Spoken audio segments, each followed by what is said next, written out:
Kwa hivyo ninatumai kwamba utabarikiwa kwa njia kubwa. Ni kuachilia ibada hii ya siku ya leo, kwa sababu Bwana ameandaa ibada hii ili upate kubarikiwa na neema ya Mungu na itoshe.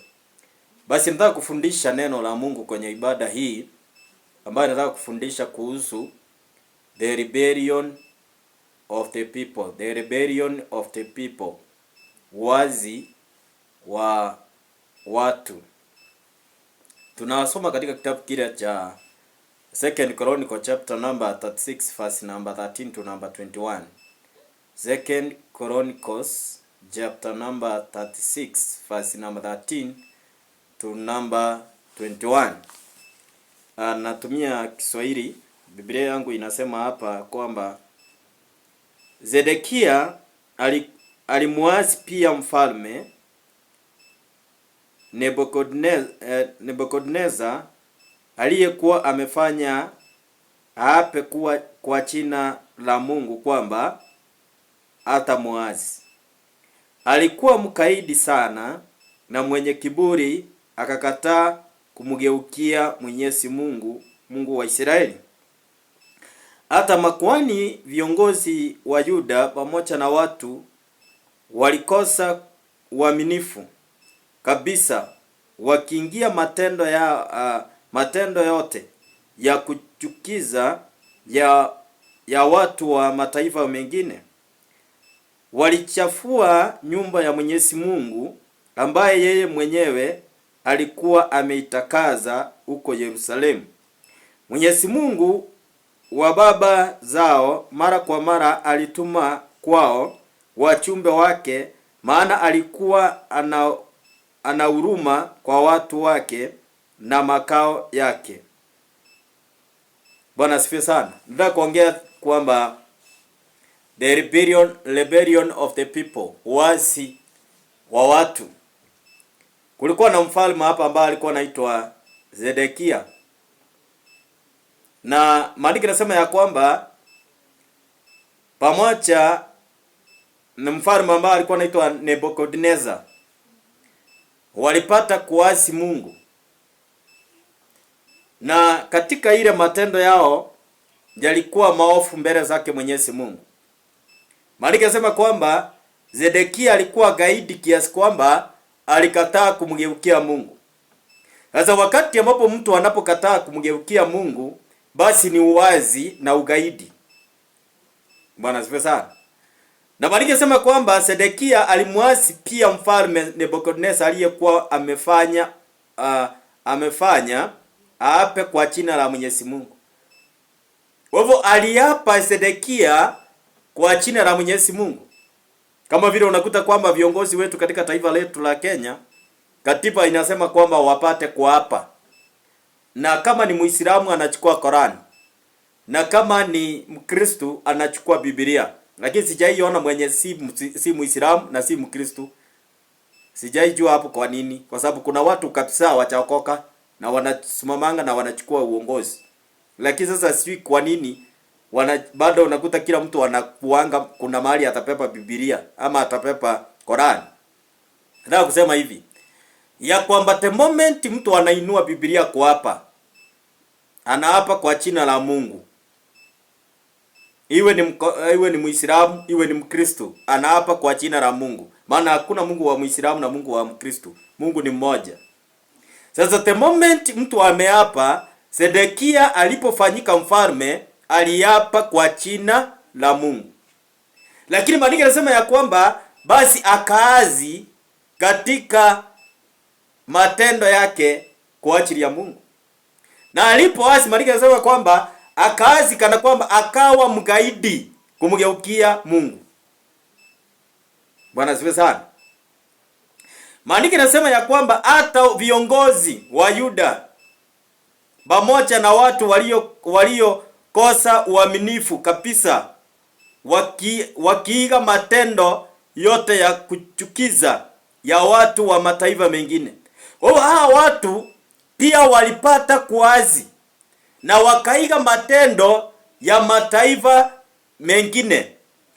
According na sheria ya Mungu, wana wa Israeli hawakuwa wanafuata mambo ya kabila zingine. Katika ulimwengu wa kiroho ni kwamba hawakuwa wanafuata kabila zingine. Lakini Maandiko yanasema kwamba walipata kuiga mataifa mengine.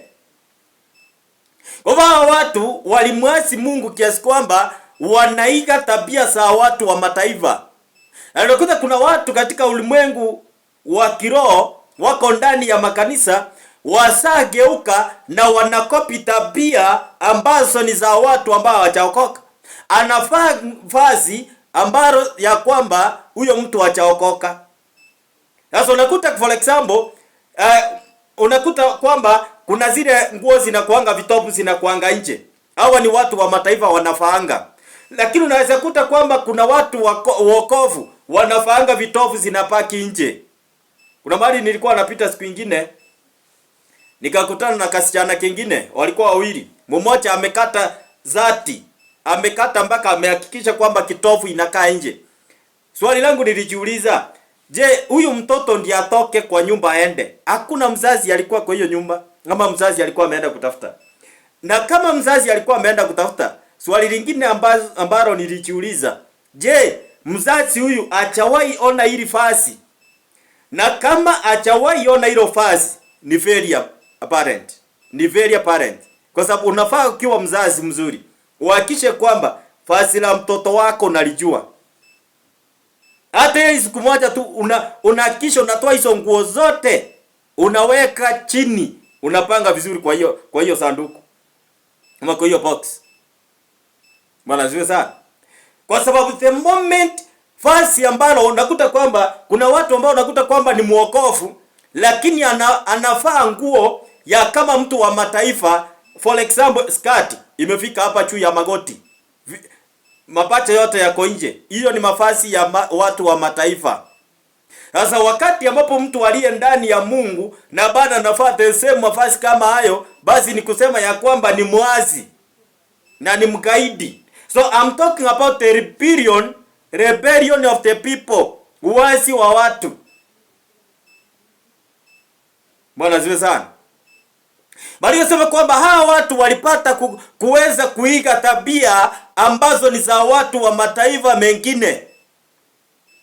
Na pamoja na mfalme wao wakawa katika hali hiyo ya kwamba wamegaidi, wamekataa kutii sauti ya Mungu.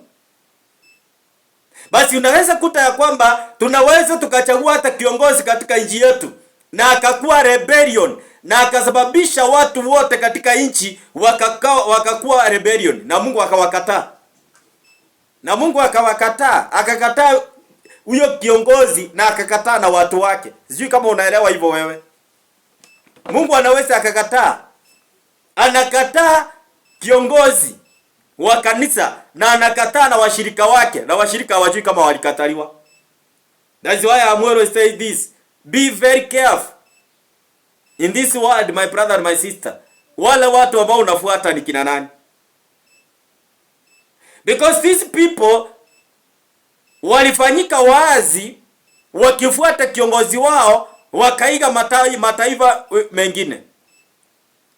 Bale verse number 15 nasema, Mwenyezi Mungu wa baba zao mara kwa mara alituma kwa wachumbe wake, maana alikuwa ana huruma kwa watu wake na makao yake. Maana hao watu walikuwa na mahali pa kusanyika. Maandiko yanasema ya kwamba waliazi katika nyumba ya Mungu. Waliazi katika nyumba ya Mungu. Na maandiko yanasema ya kwamba hao watu, basi Mungu naye kwa sababu ya huruma zake aliwatumia wachumbe kila mara kwa mara. Sasa kuna watu ambao unakuta kwamba Mungu anatumananga wachumbe kwa ajili yenu kila wakati, lakini still bado mnaendelea kuwa rebellion, bado mnaendelea kuwa wazi, bado mnaendelea kuwa wakatili. Lakini Maandiko yanasema ya kwamba Mungu alihurumia watu kwa sababu ya huruma zake Mungu, na pamoja alihurumia watu na nyumba yake. Maana nyumba yake Mungu bado ilikuwa imechafuriwa. Maandiko yanasema pale juu ya kwamba nyumba yake Mungu ilikuwa imechafuriwa kwa sababu ya zile dhambi ambazo hao watu walipata kutenda kwa sababu ya kuiga mataifa mengine. For example, nakuta as a Christian umevaa earrings hapa kama 5 hapa zimezunguka sikio. Bado wewe ni mtu wa mataifa. Ni kwamba kanisani tu huko. Maana ukiwa mtu ambao umeokoka, unafaa earring kama mwanamke, kama mtu aliye na heshima. Si ya uka hapa. Unaweka earrings moja.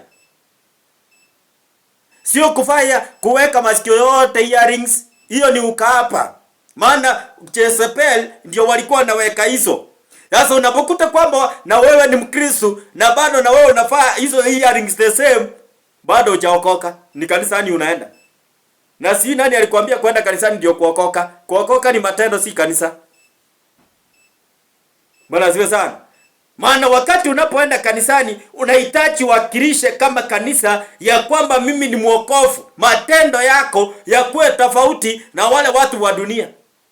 Wale watu wasiojua Mungu, wale watu wasiookoka, wale watu wasioenda kanisani. Basi wewe uliye ndani uweze kuwa tofauti.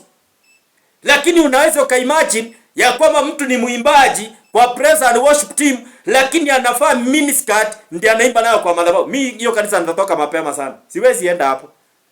Hata nialikwe saa hii kanisani niende nipate ati waimbaji wanaimba kanisani wanafaa miniskirt. Mimi nitatoka hapo. Ama unakuta ati ni waimbaji kwa praise and worship team wanafaa skinny tight kwa madhabahu. Vitu roza vingine hapo fani. Mimi siwezi enda hiyo kanisa. Because tutaabudu hapo miungu mingine tusiyoijua. Na ndio maana huwezi kuta mke wa pasta amechanganyikiwa anakanga kanisani akiwa amevaa trouser. Mimi sijaiona. Na ukiona huyu amechanganyikiwa. Bwana asifiwe sana. Because anafaa kuiga mfano wa Yesu Kristo, si kuiga mataifa mengine. Watu wa dunia wafaa hivyo na yeye akifika kwake anafaa hivyo. Where is the difference now?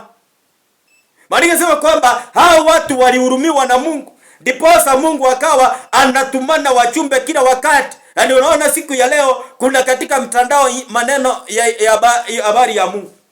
Ukienda katika runinga siko habari za Mungu. Ukienda katika radio siko na habari za Mungu. Ukienda katika makrusade yako na habari za Mungu. Kwa hivyo everywhere you can listen the word of God. Hawa ni wachumbe ambaye wametumwa na Mungu ili wakapate kuleta habari, watu wakapate kugeukia njia zake Mwenyezi Mungu. Wakati unapoona mhubiri akihubiri, mpendwa, uelewe ya kwamba kuna roho Mungu ambaye anatafuta na anahitaji akaireje. Anahitaji kurejea hiyo roho ili airejeshe katika njia zake. Wakati ambapo unapoona ya kwamba mahubiri yako katika makrusade, uelewe kuna roho ambaye Mungu anatafuta. Hayuko hapo kwa sababu ati anahubiri. Kwenda crusade is very costly, very very costly. Gharama kubwa sana. Hata kupepa hizo vyombo peke yake. Nakumbuka tulikuwa tunafanya crusade Mombasa, hatukuwa na gari.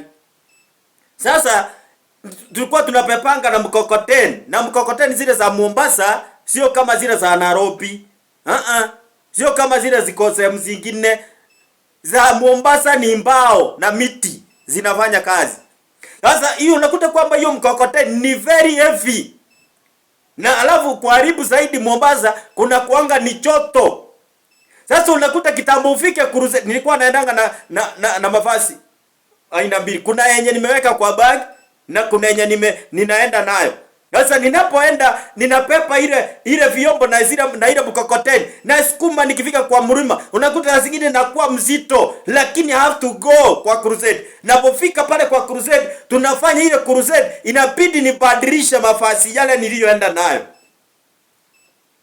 Bwana asifiwe sana. So it is very costly. Na hiyo mkokoteni bado si yetu, tunailipia. Hallelujah. Sasa unapoona hata yule ambaye amechaliwa na gari, bado unakuta kwamba yanahitaji mafuta.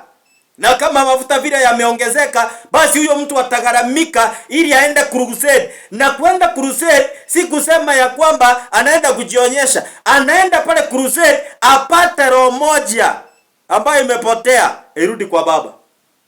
That is the meaning of going to crusade. Sasa ndio maana Maandiko yanasema kwamba hao watu walitumiwa wachumbe kila wakati, na wachumbe walikuwa wanatumwa ni kwa sababu ya huruma ambaye Mungu aliyowahurumia, akahurumia watu na akahurumia katika nyumba yake, na ndipo akawa anatuma wachumbe. Basi namba 16 nasema ya kwamba lakini wao waliendelea kumdhihaki, kuwatiaki wachumbe wa Mungu, wakayapuuza maneno yake na kuwacheka manabii wake, mpaka hatimaye ghadhabu ya Mwenyezi Mungu ikawaka dhidi ya watu wake, hata kusiwe na namna yeyote ya kutoroka. Hao watu Maandiko yanasema kwamba wakati walipotumiwa wachumbe, kama leo nimetumwa hapa kama mchumbe, ninaongea habari ya rebellion of the people. Basi Maandiko yanasema ya kwamba hawa watu waliendelea kumwasi Mungu pamoja na mfalme wao Sedekia, na wakati Mungu alipotazama, Maandiko yanasema ya kwamba naye Mungu kwa sababu ya kuwahurumia, basi akawa anatuma wachumbe. Lakini Maandiko yanasema pale verse namba 16, kwa wale wanatujoin sasa tunasoma katika kitabu cha Mambo ya Nyakati wa pili mlango ule wa 36 kuanzia pale 13 hadi 21. Maandiko yanasema ya kwamba hawa watu basi walipoendelea kumwazi Mungu akatuma wachumbe, na alipotuma wale wachumbe, Maandiko yanasema verse namba 16 ya kwamba nao wale watu waliendelea bado kumdhihaki, waliwadhihaki watumishi wa Bwana, walidhihaki wale manabii wa Bwana. Na Maandiko yanasema ya kwamba waliowadhihaki, na katika hiyo kuwadhihaki, Maandiko yanasema kwamba bado waliendelea kuwadharau wale manabii wa Bwana, wakaendelea kuwapuuza wale manabii wa Bwana, wakaendelea kuwacheka wale manabii wa Bwana. Maandiko yanasema kwamba hatimaye ghadhabu ya Mungu basi ikawaka juu ya wale watu, na hakuna yule ambaye aliyepata kutoroka. Hakuna yule aliyepata kutoroka, kwa sababu Mungu anapotuma wachumbe, anapotuma manabii wakapate kuonya watu watoke kwenye njia zao mbaya ili wakarudi kwenye njia za Mungu, lakini wale watu walikataa. Walisema kwamba wakapuuza manabii, wakawacheka manabii. Hata leo ninahubiri hapa, kuna mtu unanicheka tu, nasema wacha tu wahubiri wa leo siku hizi ni ponoko, na hivyo ndivyo mnatuita. Tuiteni tu, tuiteni tu. Kuna mtu mmoja pala anasema, Grace anasema ya kwamba may the Lord have mercy on us. God bless you so much. Maana watu wamekuwa rebellion, wakati manabii wanapotuma kwao wanawapuuza, wengine wanawacheka, wanasema hawana mavazi, wengine wanawacheka, wanasema huyu hata hana kiatu, wengine wanawacheka, wanasema huyu hata angalia vile anakaa, huyu anaweza akaniombea nini, huyu ni nini ako naye anaweza akanipatia kama yeye mwenyewe maisha yake imemshinda. Let me tell you brother and sister that the time will come, God will question you. When I send my prophet to you, what did you did? Kuna watu wataulizwa hiyo maswali wakati Mungu alipotuma nabii kwako. Na let me tell you the truth, nabii wa Mungu hawezi kuja akiwa anakaa vile unavyotarajia. Hawezi akakuwa vile unatarajia. Anaweza akakuja kwa njia apendezi. Kama mimi nakuanga very tough, robo sitakupendeza. Lakini hujui kama nimetumwa na hiyo ukali yote ili nikapate kuokoa roho yako isije kaingia jehanamu. Maana sijatumwa mimi kupembeleza. Hiyo si yuko. But nimekuja kuambia watu kweli ya kwamba ni wakati na majira ya kutii sauti za Mwenyezi Mungu, na mkegeuke kutoka njia mbaya mkarudi katika njia zake. Mkageuka katika njia zake.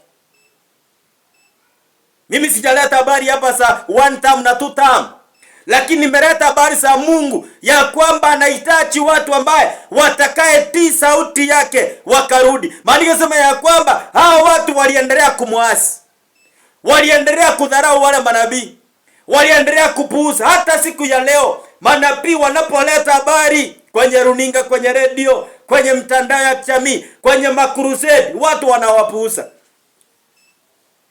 I don't know, it was Saturday, I think last week. Nikawa ninateremka tu kwenda town kidogo. Nikakutana na crusade ya one of the church. Katika hiyo kanisa, mahali kulikuwa na hiyo crusade, ilikuwa barabarani. Na hatua kama mita 100 kukawa kuna ajali ambayo imefanyika, gari imeingia kwa nyumba ya mtu.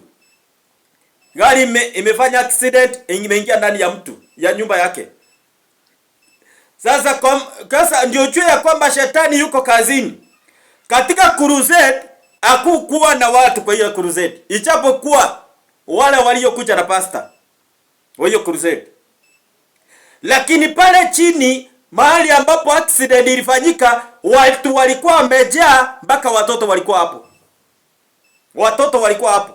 Mpaka inabidi maaskari waambie watu tokeni, endeni nyumbani maana hakuna kitu mnasaidia hapa.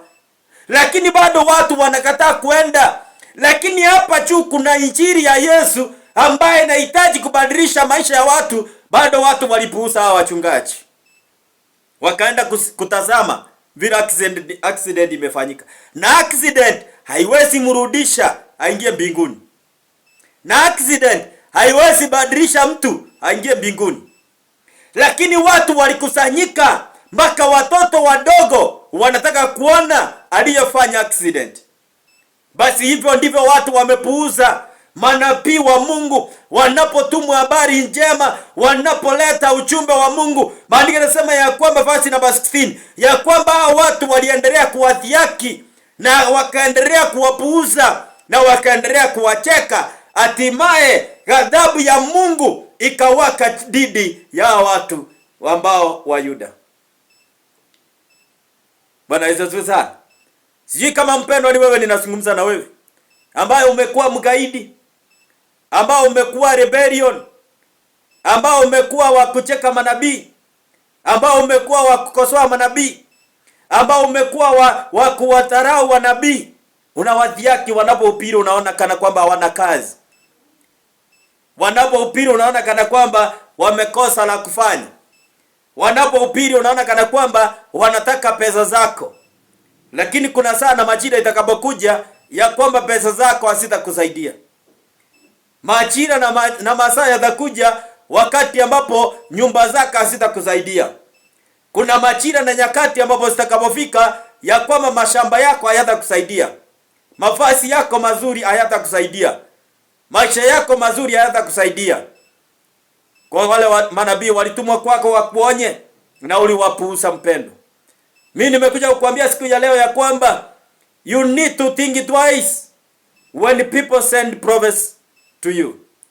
Because God can send somebody even you cannot expect it to come. Naweza kuwa pendezi kabisa. I remember there is a certain man of God from outside in Kenya. Ananga mikono yote hakuna, lakini anahubiri injili. Akona watu hata kuniliko.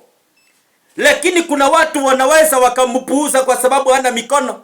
Lakini kumbe huyo ndiye Mungu anataka atumie katika kutumika kwa njia hiyo kubwa, watu wajue ya kwamba anaweza akatumia asiye na mikono.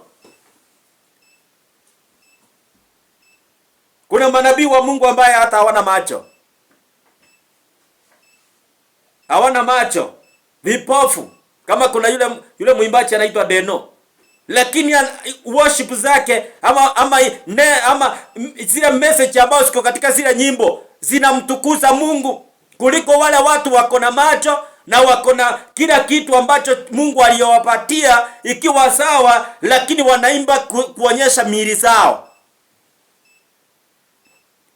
Kina Mary Ominda ukisikiza nyimbo zao unasikia kana kwamba umebarikiwa. Unaweza ukasikiza hizo nyimbo hata maisha yako ibadilike. Lakini unaweza kuta kuna watu ambao wako na viungu vyote vilivyo sawa, lakini zile nyimbo wanazoimba unakuta ni nyimbo ambao zinatukuza shetani mwenyewe. Zinatukuza shetani mwenyewe. Hata kufaa mavazi yenyewe inatukuza shetani. Haleluya. Sasa unaweza kuta kwamba wale ambao watu wanaotuma kwako ni wale ambao ni vipofu, lakini ndio wamepepa ujumbe wa Mungu. Biblia inasema pale basi namba 17 ya kwamba kwa hiyo Mwenyezi Mungu alimleta mfalme wa Kaderayo ambaye aliwaangamiza vijana wao kwa upanga hata ndani ya mahali patakatifu, wala hakumhurumia mtu yeyote, awe mfulana awe msichana, mzee au mnyonge. Wote Mwenyezi Mungu aliwatia mikononi mwake. Alileta huyu mfalme, alileta mfalme, na alipoleta huyo mfalme, maana kulikuwa na mfalme muasi Sedekia, akaleta mfalme mwingine ambaye aliyemtumia kuangamiza watu mpaka katika ndani ya makanisa. Anasema mpaka ndani ya makanisa aliwaangamiza. Kwa sababu ya nini? Because of this rebellion. Sasa Mungu akainua mfalme ambaye anaweza akakuwa kipoko kwa ajili ya hao watu walio muasi. Mimi sijui kama Ruta amekuja kama kipoko cha Mungu. Hiyo sijui. Lakini Mungu ndiye anajua kama ni muasi kama Sedekia, ama yeye amekuja kuua watu mpaka ndani ya kanisa vile ambapo huyu mfalme aliyeletwa na Mungu. Hiyo sijui, mimi usiniulize swali hapo. Mimi nimekuja na habari za Mungu hapa. Maana Maria sema kwamba akaleta mfalme ambaye aliyeitwa jina lake Wakadario. Na huyo mfalme aliyekuja, Maria sema ya kwamba hakuhurumia mtu, awe mama, awe msichana, awe kijana, awe mnyonge, awe mzee, hakuhurumia. Aliwaangamiza wote mpaka ndani za nyumba ya Mungu.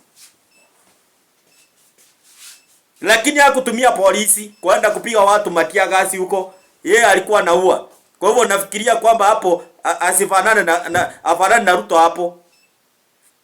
Huyo alikuwa ni mfalme ambaye Mungu aliinua kwa kuua wale watu ambao walikuwa rebellion, watu ambao walikuwa waasi, waliokataa kusikia habari za Mungu, waliokataa kuokoka, waliokataa kuamini habari za manabii. Walisema kwamba akainua nabii, akawatuma katika wale watu ambaye ili wakapate kubadilika, lakini walicheka manabii, wakawapuuza manabii, na wakaweza kuwadhiaki manabii. Kuwadhiaki manabii ni kusema ya kwamba walianza kuwanena maneno ya kuwaumiza. Lakini maandiko yanasema kwamba akainua mfalme ambaye alipata kuangamiza asiye na huruma, mpaka akaangamiza ndani ya kanisa lake Mwenyezi Mungu. Na ni Mungu alimtuma hivyo. Are you rebellion? Or you are the one God has changed your life? If you are still, my brother, ignoring the pastors, unaendelea kuwapuuza, you are the one I'm preaching to you today. Na utakapoendelea kupuuza, basi uelewe ya kwamba sana majira inakuja ya kwamba hawa wahubiri hautawasikia na hautawaona. Maana hakutakuwa na runinga, hakutakuwa na Facebook, hakutakuwa na any social media, hakutakuwa na radio. Itabaki wewe peke yako. Hata Biblia sijui kama itakuwa. Sijui kama itakuwa Biblia siku hiyo. Biblia inaendelea kusema pale verse namba 17 ya kwamba mfulana awe msichana, mzee au mnyonge, wote Mwenyezi Mungu aliwatia mikononi mwake.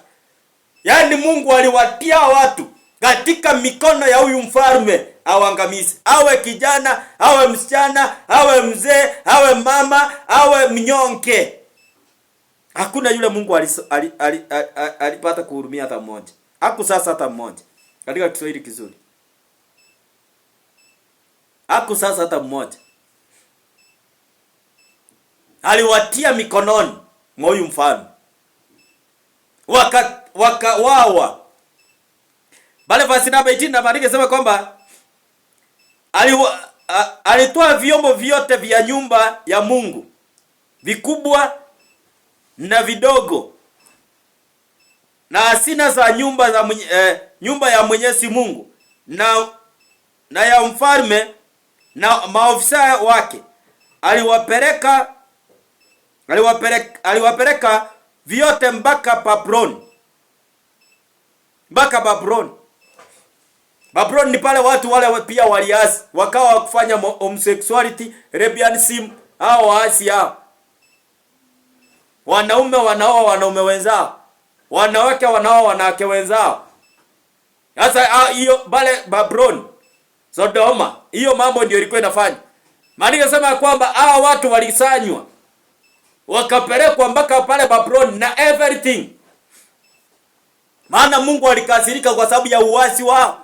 Mungu alikasirika kwa sababu ya rebellion yao. Sasa kwa sababu ya hiyo Mungu akainua mfalme ambaye alitumika kuwatesa hao watu. Hallelujah.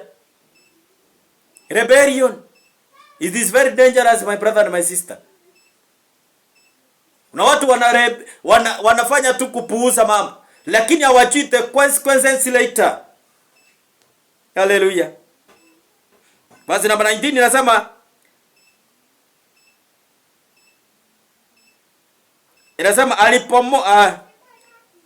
alichoma moto nyumba ya Mungu, akapomoa ukuta wa Yerusalemu, akachoma moto machumba yote ya kifalme na kuharibu vyombo vyake vyote vya thamani. Unaweza ukaimagine huyu mfalme, hiyo ndio kazi alifanya. Alipopeleka hao watu akaua, akapewa vyombo vyote, akapeleka kule Babylon. Alipopeleka hizo vyombo, alisema kwamba akateketeza vyote na akateketeza mpaka nyumba za kifalme. Ni kama achome State House siku ya leo. Sasa unaweza imagine hiyo uharibifu ilikuwa hapo. Hii si kama Gen-Z. Hii ilikuwa ingine. Akakusanya everything, akachoma nyumba zote za kifalme. Na imagine Mungu alimruhusu afanye hiyo. Hiyo ndio kazi alikuja kufanya. Hakuwa anakuja kufanya kazi nyingine. The rebellion of the people. That is the message of today. Hao watu walipuuza manabii waliotumwa kwao, naye Mungu akaghadhabika na wao, akainua mfalme. Ndio nakwambia mpendo ya kwamba Mungu huwa anatumianga watu kurekebisha, na Mungu hutumianga watu kuua watu. Sasa Mungu hawezi kuja peke yake. Ati sasa ndio mimi nimekuja, nakuja nichinje. Anatumia watu. Anaweza akafungua ardhi na imese watu wote. Anaweza akaamua tu from nowhere corona ikuje na ikabata kuangamiza watu. Huyo ndiye Mungu anaitwa hivyo. Anaweza akatumia any kind of method, bora atimize kila anachotaka kufanya. Basi namba 20 inasema ya kwamba watu walionusurika vita walichukua uhamisho Babylon. Huko wakawa watumwa wake na wazao wake mpaka mwisho wa ufalme wa Persia. Unasikia? Walionusurika kifo, yani kuhuzunika kifo ni wale wa kuepuka kifo. Wale ambao wanaepuka kifo. Maria sema kwamba pia walipelekwa Babylon na wakao watume katika Babylon. I remember in the book of Jeremiah, when you read Jeremiah as from chapter number 19 continuous to number 26 there, Biblia inasema ya kwamba wana hao Babylon walikutumiwa nabii Jeremiah. Na Jeremiah akatumwa aende katika Juda na Yerusalemu, awaambie ya kwamba waache kuabudu miungu mingine. Lakini wale watu walimpuuza. Wale watu wakamchukua, maana hapo ndio mfalme Sedekia alikuwa wakati huo. Basi Sedekia huyu mfalme huyu tunaongea siku ya leo, Katika Yeremia maandiko yanasema ya kwamba basi akatesa Yeremia, akampeleka mpaka gerezani. Na alipompeleka mpaka gerezani, maandiko yanasema ya kwamba basi kukafika mahali ambapo basi Yeremia akawa kana kwamba anaogopa kwenda katika kuhubiri ile Injili. Lakini alipoogopa, maandiko yanasema ya kwamba alipoachiliwa gerezani, basi akarudi kwake. Na Mungu akamwambia Yeremia, ninakutuma uende upirie wale watu wa Yerusalemu. Na maandiko yanasema ya kwamba wakati huo Yeremia akakataa kwenda. Akasema siwezi nikaenda. Lakini Mungu akamwambia, nimekupatia mtu ambaye ataongea kwa niaba yako kwa jina lake Baruku. Huyo ndiye ameandika kitabu hiki cha Yeremia. Ndiye ameandika kitabu cha Yeremia. Na kinapoandikwa Yeremia wakati wako katika gereza. Amefungwa gerezani. Na maandiko yanasema ya kwamba wakati walipoenda na Baruku, wakaenda katika ile kuhubiri ile habari njema, kupeleka ile habari njema ya kwamba wale watu waache kuabudu miungu, maana watapelekwa nchi ya Babylon na watateswa miaka 70. Lakini maandiko yanasema ya kwamba hao watu walipuuza Yeremia habari zake aliyokuwa nazo. Wakati ulifika ambapo huyu mfalme wa Babylon alipokuja sasa, maandiko yanasema ya kwamba wakati huo Yeremia mke wake alikuwa ameuliwa. Na aliuliwa nao askari ambaye walikuwa katika nchi hii ambaye mfalme alikuwa anaabudu, ambaye ni Sedekia. Bwana Yesu asifiwe sana. Na maandiko yanasema ya kwamba wakati Sedekia walipata kuwa mke wake, maana mke wake anauliwa, Yeremia akiwa anaona kwa macho yake. Yeremia akauliza Mungu, kwa nini haya yote yanatendeka? Mungu akamwambia ya kwamba Yeremia, wewe nimekuweka wakfu, hautaangamia. Sijui kwa nini Mungu hakumjibu kwa nini mke wake amekufa, lakini anamwambia nimekuweka wakfu, uhubiri habari hii, wewe hautaangamia. Sasa ndipo huyu mfalme anapotokea Babylon, anakuja kuchukua watu mateka. Wakati walipokuja waliuliza, je, kwenu hakukuwa na nabii ambaye angewaambia habari hizi? Wakasema ya kwamba kulikuwa na kijana mmoja ambaye alikuwa anaitwa Yeremia, lakini huyo kijana hatukuamini mambo yake. Basi mfalme akasema ya kwamba basi kwa sababu ya hiyo wote kujeni. Hapo ndipo aliua wengine, na hapo wengine wakafanyika watumwa, na wakawa watumwa mpaka katika kisasi cha huyu mfalme. Bwana asifiwe sana. Kwa nini hao watu wanafanyika watumwa? Kwa nini wengine wanapoteza maisha? Because of this spirit of rebellion. Katika nchi ya Kenya kuna watu ambao wamekuwa rebellion wasi. Atiposo unakuta kwamba watu wanakufa katika taifa la Kenya kana kwamba ni kuku inakufa. Unajua kuku ndio inachinjwa anytime. Sasa angalia kama maandamano tu ya achana tu, watu wamekufa zaidi ya watu 8 wako kwa mchanga. Watu kama hao wamepoteza maisha. Do you think God will be happy? Kwa sababu ya damu ya watu inamwagika kwa mchanga wa Kenya. Mungu atafurahi, apige makofi, aseme mnafanya kazi mzuri. That is the time will come, you will pay that blood you shed. I'm telling you as a prophet of God. That is the time will come, you will pay that price because of that blood you shed. Mungu acharara na achasimia, na Mungu hawezi akakosa macho na masikio ya kuona na kusikia. Anaona na anasikia kilio cha wale ambao walipoteza maisha. The time will come, everybody atapeba msalaba wake. Koti haitakuwa ikutetee. Hakutakuwa na polisi, hakutakuwa na rais, hakutakuwa na any leader. Utakuwa you as an individual to pay that cost of blood you shed. Hao watu walipuuza hivyo. Lakini time ilikuja, walipoteza maisha yao, na hata wengine wakapata kuangamia. Baada ya kuangamishwa, wengine waliohuzunika kifo, basi walipepwa na wakawa watumwa miaka yao yote. Biblia inasema pale verse number 21. Hivyo likatimia neno la Mwenyezi Mungu aliyosema nabii Yeremia. Njia itabaki tupu bila kulimwa, miaka 70 kulingana na muda wa kupumzika ambao haukuidhimishwa. Yeremia alikuwa amesema haya maneno. Alikuwa amesema haya mambo. Anasema ya kwamba hii nchi itabaki tupu. Hakuna watu wanapita. Kwa sababu ya nini?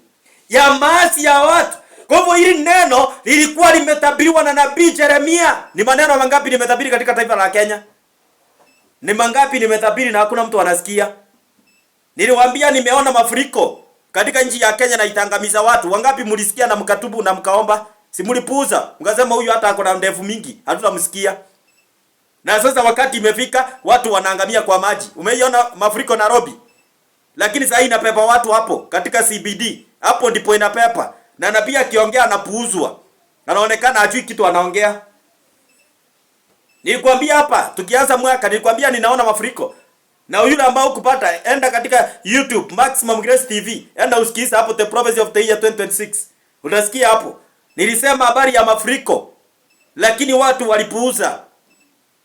Nikasema ninaona kuna watu wanauana katika jamii. Lakini watu walipuuza na mengine mengi. Nikasema nimeona kuna viongozi wanakufa na wanakufa kifo mbaya. Na hiyo kifo wanakufa ghafla. Na watu walipuuza. Maana hivyo ndivyo Yeremia alikuwa anatabiri mambo na watu walipuuza.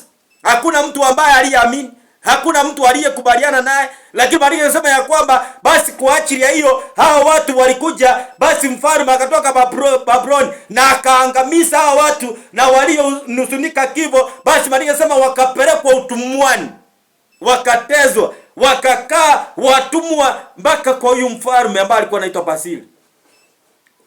Walikaa katika huyu mfalme wakitumika na watoto wao, wakawa watumwa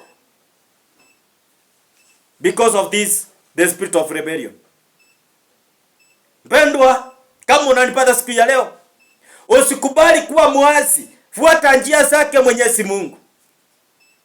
Mambo yale ambayo unajua Mungu anaongea, basi fuata hayo. Hayo mengine yako unayojua ya uchuaji yako, basi uachana naye because itakupeleka katika utumwa. Katika Leviticus chapter 25. Leviticus ni mambo ya nyakati ya Walawi. Mambo ya Walawi 25. 3 pale mpaka 4. Bila sema kwa muda wa miaka 6 mtairima inchi. Mtapata mtakapo matunda, mtaongoza mizabibu yenu na kufuna mazao yenu. Lakini mwaka wa 7 utakuwa ni sabato ya mapumziko. Lazima ni sabato ya Mwenyezi Mungu. Msipande chochote wala kuipogoa mizabibu yenu. Hiyo ni sheria Mungu alikuwa anapeana. Ya kwamba katika miaka 6 mtalima na mtafuna, lakini utakapofika mwaka wa 7 utakuwa ni mwaka wa sabato, mwaka ambao ni wa kutakazika, mwaka ambao ni wa kuabudu. Na ndio maana tuko katika siku 6 za kufanya kazi. Siku ya 7 inakuwa ni siku ya Mungu.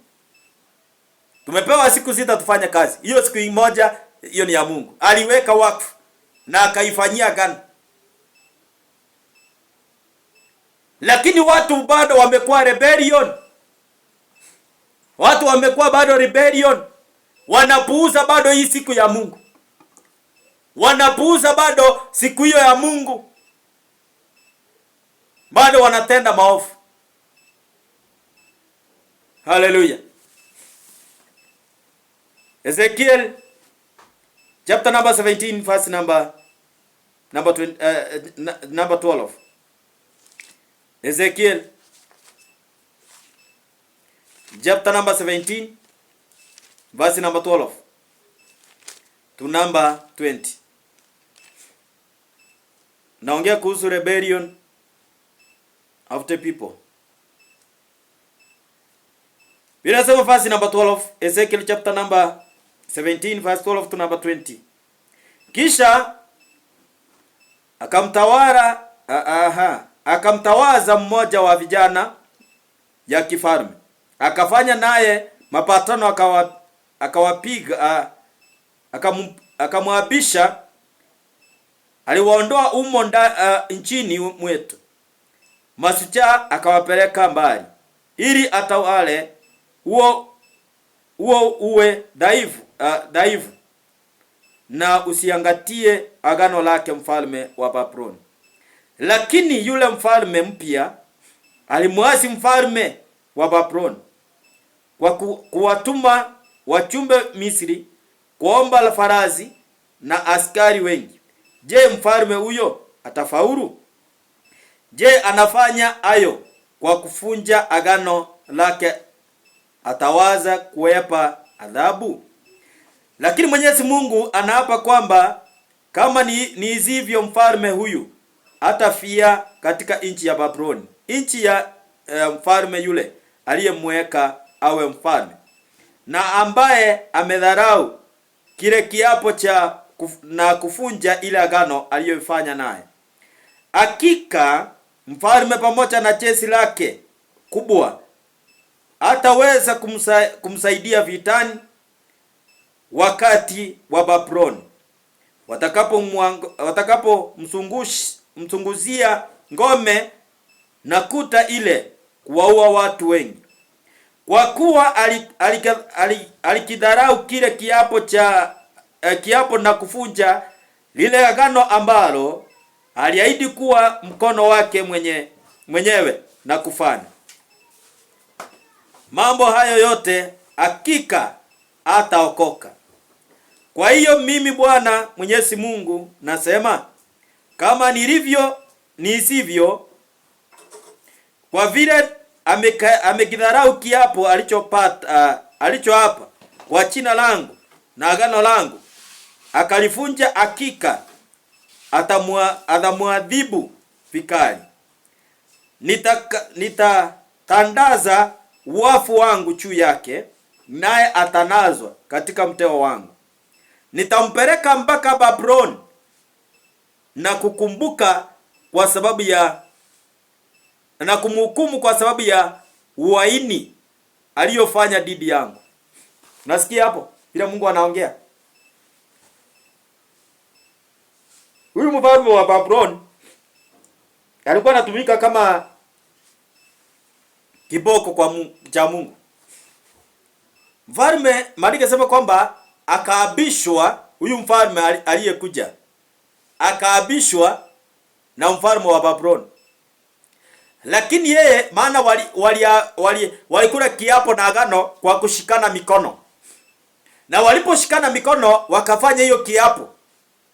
Bali sema kwamba basi huyo mfalme akamuazi mfalme wa Babuloni. Kwa hivyo akafunja ile kiapo na ile agano waliyofanya. Bali nasema ya kwamba je, ataweza kuepa katika hiyo maagano ambayo aliyefanya? Na katika hiyo basi hataweza kuokoka katika ghadhabu yangu. Maandiko yanasema ya kwamba katika hiyo basi akasema ya kwamba kutaweza aje basi akapate kuokoka kwa sababu ya jeshi lake naweze kumuokoa? La hasha, ataangamia pamoja na jeshi lake. Maandiko yanasema ya kwamba basi akapata kumshika na kumpeleka mpaka Babuloni na kumhukumu kwa sababu ya kuvunja ile kiapo ambayo waliyofanya na ule mfalme. Maana huyu mfalme ndiye alikuwa anamwapisha ili afuate sheria zake. Lakini yeye akageuka. Sasa this is the spirit of rebellion. Watu wengi wakati ambapo hata unakuta unaweza ukakuwa muasi kwa pasta wako, unapuuza yale pasta anayekuagiza. This is now the rebellion. Watu wanaweza wakapuuza hata kile ambao machachi wanaosema. Watu wanapuuza kile ambacho wakubwa wanaosema. Wengine wanapuuza yale mambo ambao wazazi wao wanasema. Wengine wanapuuza yale mambo ambao wanaambiwa na wakubwa wao. Sasa Maandiko yanasema kwamba katika hiyo basi watapelekwa katika hukumu ambayo watahukumiwa kulingana na ile waliofunja kiapo ile. That's now the dangers of rebellion. Na walisema kwamba katika hata jeshi lake alitaweza kumwokoa. Kwa hiyo mpendwa, hata kama uko na mali, hata kama unachiweza kivipi, hata kama uko na sura nzuri kivipi, hata kama uko na aina ya uwezo wa aina gani, that is a time haiwezi kukusaidia kwa sababu ya rebellion yako. Napoenda kumalizia neno la Mungu, twende Ezekiel 21 verse 25. Ezekiel 21 verse number 25. Biblia inasema hivi: nawe mtawala wa Israeli, wewe ni mpotofu kabisa. Siku yako imefika, naam, siku ya ghadhabu yako ya mwisho. Rebellion. Mungu anamwambia wewe ni mtawala, sawa. Mimi sijui kama Ruto ni mmoja wao. Sijui kama governor ni mmoja wao. Sijui kama senator ni mmoja wao. Sijui kama MP ni mmoja wao. Sijui kama women rep ni mmoja wao. Sijui kama MCA ni mmoja wao ambaye anaongelewa hapa. Bali kasema ya kwamba basi kwa sababu ya hiyo, basi wewe ni mkosefu kabisa. Na kwa sababu ya hiyo, bali kasema ya kwamba mwisho wa ghadhabu imefika. Wakati ambapo watu wanapokuwa rebellion wazi, basi siku ya ghadhabu inakuja. Na wakati ghadhabu inapokuja, hakuna yule anaweza akaepuka ghadhabu hiyo. Nobody will learn. Hakuna yule ataweza kuokoka kutoka kwa hiyo ghadhabu wakati ambapo inapokuja. Wakati ghadhabu inapokuja kama taifa, hakuna yule anaweza akaepuka katika hiyo ghadhabu. My brother and my sister, ni vyema zaidi tukaondoe roho ya rebellion in our life. Tukapate kutii sauti za Mungu. Wakati manabii wanaposema, wacha tukatii. Wakati neno la Mungu linalosema, wacha tukatii. Wakati Mungu anapotuma yeyote yule, hata kama hakupendezi, basi msikilize. I remember ninapomalizia ibada hii, kulikuwa na mchungaji ambaye alikuwa mgonjwa. Na huyo mchungaji aligonjeka, ugonjwa ipatikani hospitali. Na akakuwa katika ile hali ya ugonjwa kwa muda. Siku moja katoto kakakuja, kakamwambia, pastor, ndio uweze kupata kupona, basi nunua mti fulani na uchemshe na ukunywe. Yule pastor kwa sababu yeye ni pastor akapuuza kale katoto. Asema hai, katoto naye kananiambia mimi siwezi kunywa hiyo. Lakini mke wake akamwambia, na nikuulize pastor, si mtoto alikwambia tu chemshe tu, si uchemshe uone kama ni itafanya kazi, kwa sababu tayari bado unaendelea kuteseka.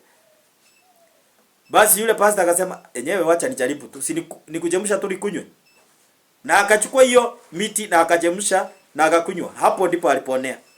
Kumbe Mungu alikuwa anatumia kale katoto, lakini naye pastor anapuuza.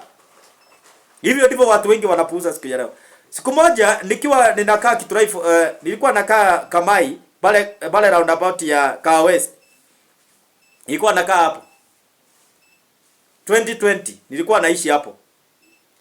Sasa wakati ambapo nilikuwa pale, siku moja Mungu akanitokea katika maono. Akaniambia huyu ni askari. Akamvalisha ile fasi la askari ya polisi, ile ya samani. Wacha hii ya sahi ya Matiang'i, ile nyingine. Sasa aliyofaa ile alikuwa ni kiwete, yule askari alikuwa ni kiwete. So nikamuona anafuka barabara kutoka pande hii nyingine akiingia katika hapa Sirota. Hapa kuna itwango acha, hapa kuna uzwanga wa sausage hapa. Hapa nyama zinatengenezewa hapo kwa roundabout. Sikuna hapo mahali sijui kunaitwa choice what. Nimesahau hapo kachina karibu na hii Kawa West Hospital. Sasa nikaona kama anaruka akuje katika Kawa West Hospital hapo. Sasa katika ile hali ya kuruka, maana ni kiwete, so ni kutamba, anatambaa ili aende katika ngambo ile nyingine. Na sisi wengine tulikuwa sawa, tulikuwa tumesimama pande hii nyingine. Tulikuwa pande moja sisi wote. Sasa sisi wote tunataka kufuka. Kwa hivyo ikawa yule kiwete ambaye ni polisi anafuka barabara. Sisi wengine tukasipaki pande nyingine tukamwangalia. Sasa yule mtu akafuka akafika katikati. Kukawa kunatokea gari. Na ile gari ilipokuja hakuna mtu alienda kumsaidia. Sisi wote tuko pande hii, nikiwa mmoja wao pia. Tuko pande hii nyingine, hatuchafuka na hatuendi kusaidia yule mtu. Mungu akaniambia, unaona hivi, yule ni askari na ni security kwenu ambaye anawalinda nyinyi. Lakini sasa nyinyi hamuwezi mkamsaidia wakati anahitaji msaada. Kwa hivyo maana yake ni hii. Hivyo ndivyo ilivyo siku ya leo, ya kwamba kila mmoja katika dunia hii anahitaji msaada wa mwingine. Lakini mnapuuzana. Hiyo ndio lesson Mungu alinisomeza kupitia hiyo askari. Na nikasikia kutupu. Nikamwambia Mungu, unipe mzigo tu. Wakati mtu ako na shida, nipepe hiyo mzigo. Maana niliona hata mimi mwenyewe si yuko hapo kwa kusaidia, na mimi ni mchungaji. Kwa hivyo nakwambia nini? Tuondoe hii roho ya rebellion. Maana hii ni rebellion, ilikuwa pale tunakosa kusaidia yule askari. Maana sisi tuko na miguu lakini tunampuuza. Basi kuna watu wengi siku ya leo wametumiwa watu wa kuwasaidia lakini waliwapuuza. Kama inaro kwa mimi sikai miaka mingi.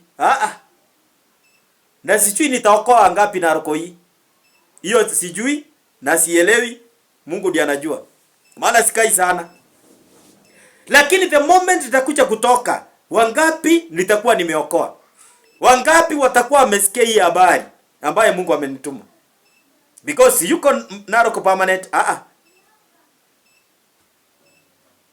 Wakati itakapofika ya kuondoka, how many souls ambao zitakuwa zimekubali habari za Mungu?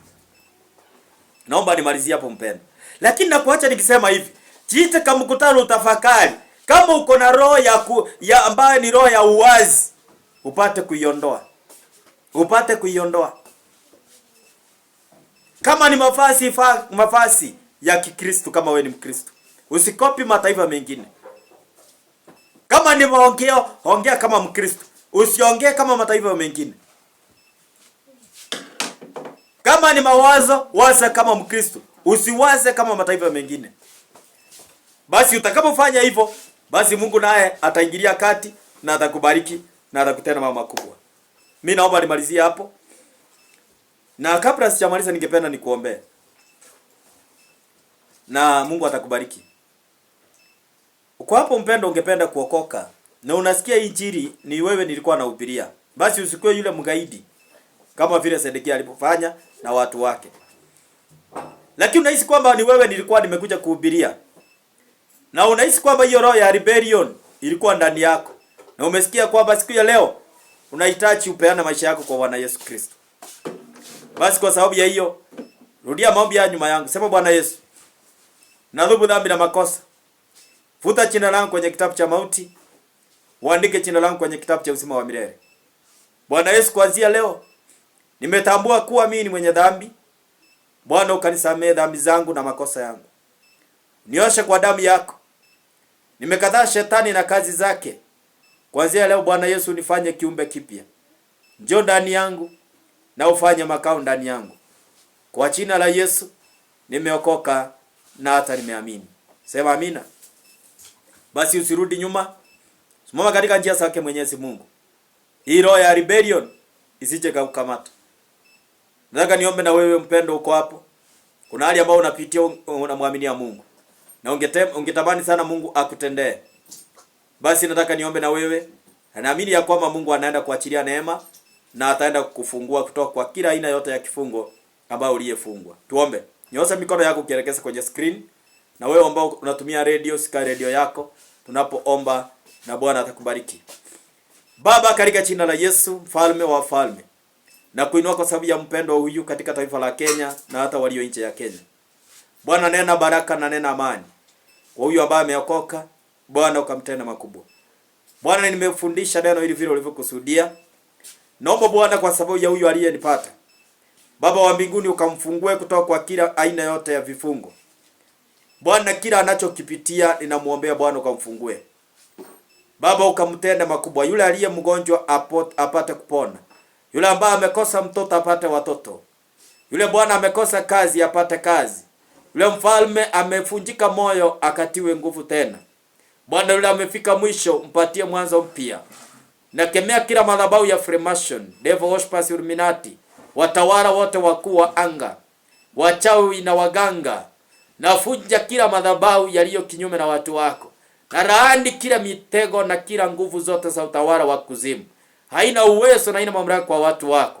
Baba ninaachilia ukombozi kwa nyumba zao. Naachilia ukombozi kwa kazi zao. Naachilia ukombozi kwa usafiri wao. Naachilia amani na uwezo katika taifa la Kenya. Katika jina la Yesu. Nakataa kila umwagikaji wa damu katika taifa letu. Nakataa kila aina yote ya mikosi. Baba katika jina la Yesu. Natangaza mfalme uonekane katika taifa letu. Baba katika jina la Yesu natubu kwa ajili ya kila mmoja Bwana. Damu ambayo imemwagika katika taifa letu la Kenya. Naomba msamaha wako Jehova Jire. Ukatuhurumie kama taifa, ukatusamee kama taifa kwa sababu ya utukufu wa jina lako. Tunaweza kuwa Bwana tumeenda kinyume na njia zako. Tumekuwa waasi Bwana wa majeshi. Baba ninaomba msamaha wako ukatusamee kila mmoja. Tusamee kama wachungaji. Tusamee Bwana kama viongozi. Tusamee Jehova Jire wa mama, wazee na vijana. Natubu kwa niaba yao. Utukuzwe mfalme na tuhimidiwe. Katika jina la Yesu Kristo mfalme. Bwana wa majeshi usitutie katika mikono ya maadui.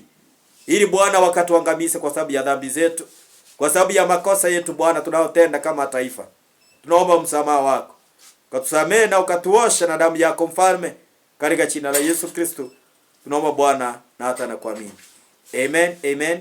Bwana awabariki na watende mambo makubwa kwa sababu ya kupata muda wako kunisikiliza na kunitazama. Bwana akuinue sana. Basi jina langu ni Apostle Daniel HM na ninahudumu na kanisa la Maximum Healing Outreach Ministry kwa neema zake Mwenyezi Mungu.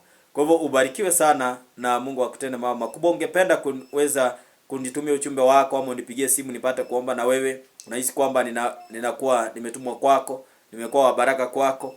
Pia ni vizuri ukinunua kikombe ya maji. Tumia namba ya 0746 1061 63. Kwa niaba ya wale ambao mko nje ya Kenya, basi tumia WhatsApp namba ambayo ni +254 0717 358579.